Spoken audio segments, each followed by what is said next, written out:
믿기 어려운 일이지만 지구상에 존재했던 가장 거대한 육식 공룡이 사실은 물속에서 살았다는 것을 알고 계셨나요? 우리가 알고 있던 티라노사우루스보다도 더 크고 강력했던 이 괴물은 육지가 아닌 강과 호수를 자신의 사냥터로 삼았습니다.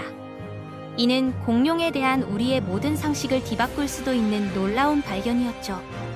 바로 18m의 큰 몸집을 자랑하는 스피노사우루스의 이야기입니다. 그럼 지금부터 이 수수께끼 같은 거대 포식자의 진실을 본격적으로 파헤쳐 보겠습니다. 스피노사우루스를 둘러싼 가장 큰 미스터리는 바로 이것이었어요. 어떻게 이토록 거대한 육식 공룡이 물속에서 생존할 수 있었을까요? 답은 그들의 독특한 신체 구조에 숨어 있었습니다.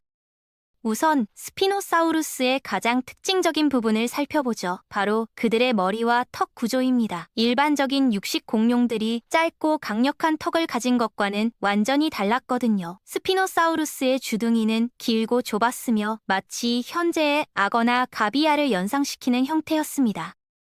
더욱 흥미로운 것은 그들의 치아 구조였어요. 다른 육식 공룡들이 고기를 찢기 위한 날카로운 칼날 모양의 이빨을 가진 반면 스피노사우루스의 이빨은 원뿔 형태였습니다. 이는 먹이를 찢는 것보다는 잡아서 고정하는 데 특화된 구조였죠. 정확히 물고기를 사냥하는 현대 동물들의 이빨과 같은 형태였거든요. 하지만 정말 결정적인 증거는 2008년에 발견되었습니다. 과학자들이 스피노사우루스의 두개골을 CT 스캐너로 정밀 분석한 결과 놀라운 사실이 드러났어요. 그들의 주둥이 내부에는 악어와 똑같은 패턴의 구멍과 부비동이 존재했던 것입니다. 이 구멍들이 왜 중요할까요? 현대 악어들의 경우 이 부분에는 극도로 민감한 압력 센서가 위치해 있습니다. 물속에서 미세한 움직임이나 진동을 감지할 수 있는 특별한 기관이죠. 스피노사우루스도 동일한 구조를 가지고 있었다는 것은 그들이 물속에서 먹이를 탐지하고 사냥하는 데 완벽하게 적응되어 있었음을 의미합니다. 또 다른 특징적인 구조는 콧구멍의 위치였어요. 일반적인 육식 공룡들과 달리 스피노사우루스의 콧구멍은 머리 꼭대기 쪽에 높이 위치해 있었습니다. 이는 주둥이를 물속에 담근 상태에서도 숨을 쉴 수 있게 해주는 구조였죠. 마치 현대의 하마나 악어처럼 말이에요. 그렇다면 스피노사우루스는 구체적으로 무엇을 사냥했을까요? 그들이 살았던 백악기 중기의 북아프리카 지역은 현재와는 완전히 다른 환경이었습니다. 거대한 강들이 흘렀고 그 안에는 상상할 수 없을 만큼 큰 물고기들이 서식하고 있었거든요. 그 중에서도 가장 주목할 만한 것은 온코프리스티스라는 거대한 톱상어였습니다. 이 녀석은 길이가 무려 8m에 달하는 거대한 크기였어요. 주둥이 부분에는 2.5m에 이르는 톱니 모양의 가시들이 늘어서 있었죠. 현재 살아있는 톱상어들과 비슷하지만 크기 면에서는 비교할 수 없을 정도로 거대했습니다. 이런 거대한 물고기들이 스피노사우루스의 주요 먹이였던 것으로 추정되는데요. 하지만 8m 길이의 톱상어를 사냥한다는 것은 결코 쉬운 일이 아니었을 거예요. 스피노사우루스에게는 특별한 사냥 전략이 필요했을 것입니다. 과학자들은 스피노사우루스가 번식기를 노렸을 가능성이 높다고 봅니다. 많은 물고기들이 번식을 위해 특정 시기에 강으로 몰려드는 습성이 있거든요. 현재의 연어들이 산란기에 강으로 거슬러 올라가는 것처럼 말이죠. 온코프리스티스와 같은 거대 어류들도 번식기가 되면 상대적으로 얕은 민물강으로 이동했을 것으로 추정됩니다. 평소에는 깊은 바다에서 생활하던 이들이 번식을 위해 강으로 올라오면 스피노사우루스에게는 절호의 사냥 기회가 되었겠죠. 번식기 절정에 이르면 강은 말 그대로 거대한 물고기들로 가득 찼을 것입니다. 스피노사우루스는 이런 상황을 최대한 활용했을 거예요. 풍부한 먹이가 있을 때는 선택적으로 사냥할 수도 있었겠고 때로는 먹을 수 없을 만큼 많은 양을 사냥하기도 했을 것입니다.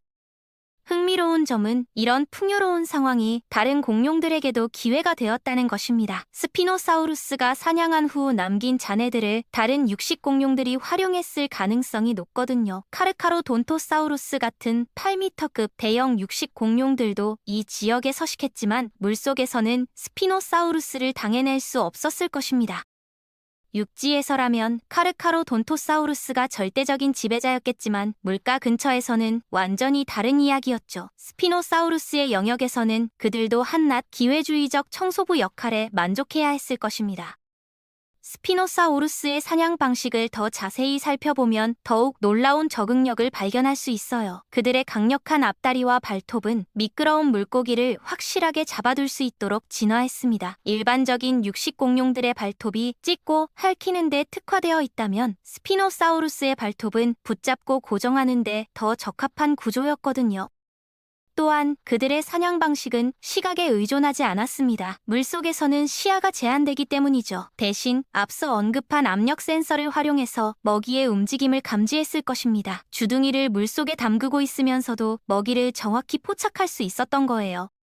이런 사냥 방식은 현재의 악어나 가비알과 매우 유사합니다. 물속에서 기다리다가 먹이가 접근하면 순간적으로 공격하는 방식이죠. 하지만 스피노사우루스의 경우 그 규모가 완전히 달랐어요. 길이 15m, 무게 20톤에 달하는 거대한 몸집으로 8m짜리 톱상어를 사냥했다고 상상해보세요. 특히 주목할 점은 스피노사우루스의 등에 있던 거대한 돛 구조입니다. 이 돛은 높이가 2m에 달했는데 단순히 과시용이 아니었을 가능성이 높아요. 물속에서 사냥할 때 균형을 잡는 역할을 했을 수도 있고 체온 조절에도 중요한 기능을 했을 것으로 추정됩니다. 또한 이 돛은 다른 스피노사우루스들과의 의사소통에도 활용되었을 거예요. 물가에서 사냥하는 동안 멀리서도 서로를 인식할 수 있는 신호 역할을 했을 것입니다. 번식기에는 더욱 중요한 역할을 했겠죠. 스피노사우루스의 발견은 공룡학에 있어서 패러다임의 전환을 가져왔습니다. 그 이전까지는 대형 육식 공룡들이 모두 육상에서만 생활했을 것이라고 생각했거든요. 하지만 스피노사우루스의 존재는 공룡들이 우리가 상상했던 것보다 훨씬 다양한 환경에 적응했음을 보여줍니다. 더욱 놀라운 것은 스피노사우루스가 결코 예외적인 존재가 아니었다는 점이에요. 스피노사우루스과에 속하는 다른 공룡들, 예를 들어 바리오닉스나 수코미무스 같은 종들도 모두 물고기를 사냥하는 데 특화된 특징들을 보여주거든요. 이는 반수생 생활을 하는 대형 육식 공룡들이 생각보다 흔했을 가능성을 시사합니다. 현재도 스피노사우루스에 대한 연구는 계속되고 있습니다. 2020년에는 스피노사우루스의 꼬리 화석이 발견되어 또 한 번 큰 화제가 되었어요. 이 꼬리는 마치 거대한 노처럼 생겼는데 물속에서 추진력을 얻는데 완벽하게 적응된 구조였습니다. 이 발견으로 스피노사우루스가 단순히 물가에서 사냥하는 정도가 아니라 실제로 물속에서 헤엄치며 능동적으로 사냥했을 가능성이 더욱 높아졌죠. 현재까지 발견된 모든 증거들을 종합해보면 스피노사우루스는 지구 역사상 가장 성공적인 반수생 거대 포식자였을 것입니다. 최근 연구에서는 스피노사우루스의 골밀도도 분석되었는데요. 놀랍게도 일반적인 육상 공룡들보다 훨씬 높은 골밀도를 보였습니다. 이는 물속에서 생활하는 동물들의 전형적인 특징이에요. 높은 골밀도는 물속에서 부력을 상쇄하고 안정적으로 움직일 수 있게 해주거든요. 또한 스피노사우루스의 다리뼈 구조도 매우 흥미로운 특징을 보입니다. 일반적인 육식 공룡들이 빠른 달리기에 적합한 긴 다리를 가진 반면 스피노사우루스의 다리는 상대적으로 짧고 튼튼했어요. 이는 물속에서의 안정성을 위한 적응으로 보입니다. 결국 스피노사우루스의 이야기는 우리에게 중요한 교훈을 줍니다. 생명체는 우리가 상상하는 것보다 훨씬 창의적이고 다양한 방식으로 환경에 적응한다는 것이죠. 육식 공룡이라고 해서 모두 같은 방식으로 살았던 것이 아니라 각자의 독특한 생존 전략을 발전시켰던 것입니다. 스피노사우루스는 그 중에서도 가장 극적이고 성공적인 사례라고 할 수 있을 거예요. 이런 놀라운 발견들이 계속해서 우리의 상식을 뒤바꾸고 있으니 앞으로 또 어떤 놀라운 비밀들이 밝혀질지 정말 기대됩니다.